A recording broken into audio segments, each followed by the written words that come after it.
আমার এই কাটিমন আম গাছটাতে এখন মুকুল আসছে।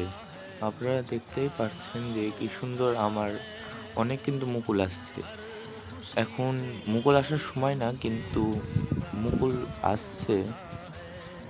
তাই আমি এই গাছটাতে কিছু পরিমাণ সার দিয়েছি।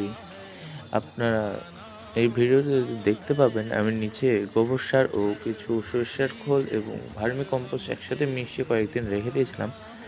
তারপরে নিচে কিন্তু গাছে দিয়ে দিয়েছি। এই গাছটি জানি এই মুকুল থেকে যখন আমের গুটি হবে তখন জানি সারগুলো গ্রহণ করে আমগুলো বড় করতে পারে। আমাদের এই ভিডিওগুলো যদি আপনাদের ভালো লেগে থাকে তাহলে আমাদের চ্যানেলে একটি করে লাইক ও সাবস্ক্রাইব করে যান। আপনাদের এরকম গাছ বিশেষক ভিডিও পেতে আমাদের চ্যানেলটিকে সাবস্ক্রাইব করে রাখতে পারেন। আজ এই পর্যন্তই।